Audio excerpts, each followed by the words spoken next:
ഞാൻ കോളേജിൽ പഠിക്കുന്ന കാലത്ത് വളരെ സജീവമായി ക്യാമ്പസിൽ അവിടെ വളരെ സജീവമായി രാഷ്ട്രീയത്തിൽ ഇടപെട്ട ആളാണ്. ഞാൻ SFI യൂണിറ്റ് സെക്രട്ടറി ആയിരുന്നു തളിപ്പറമ്പ് സർ സെയ്ദ് കോളേജിൽ. പിന്നെ സെനറ്റിലേക്ക്, കണ്ണൂർ യൂണിവേഴ്സിറ്റി സെനറ്റിലേക്ക് തിരഞ്ഞെടുക്കപ്പെട്ടിട്ടുണ്ട്. നമ്മൾ തമാശയ്ക്ക് പറയില്ലേ, ലോക്കൽ സെക്രട്ടറിയുടെ കത്തോട് കൂടി വന്ന്, അങ്ങനെയല്ല, ആ സംവിധാനം. അപ്പോൾ ഇന്ത്യ വിഷനിലേക്ക് ഒരു ക്ഷണം വന്നപ്പോൾ ഞാനത് വളരെ സന്തോഷപൂർവ്വം അപ്പം തന്നെ സ്വീകരിച്ചു. വേറൊന്നും ആലോചിക്കാതെ. എന്നെ MP ബഷീറാണ് വിളിക്കുന്നത്.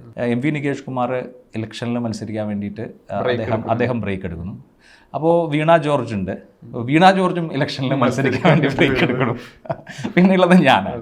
അങ്ങനെയാണ് ഞാൻ ക്ലോസ് എൻകൗണ്ടർ സ്റ്റാർട്ട് ചെയ്തത്. മുമ്പ് മാധ്യമങ്ങൾ ഇങ്ങനെ പരസ്പരം പേര് പറഞ്ഞ് അറ്റാക്ക് ചെയ്യുന്ന ഒരു രീതി ഉണ്ടായിരുന്നില്ല. അതൊരു കഴിഞ്ഞ ഒരു 2 വർഷത്തിനിടയ്ക്കൊക്കെ വന്ന ഒരു കാര്യമായിട്ടാണ് തോന്നുന്നത്. ഞാൻ അതിനെ പോസിറ്റീവായി കാണുന്നില്ല. വന്ന ഒരു സിനിമ വെച്ച് തുടങ്ങിയപ്പോഴത്തേക്ക് എൻ്റെ അമ്മ പറയാണ്, നീ മോനെ, ആ കുട്ടിയെ കിട്ടിയോ നോക്കട്ടെ.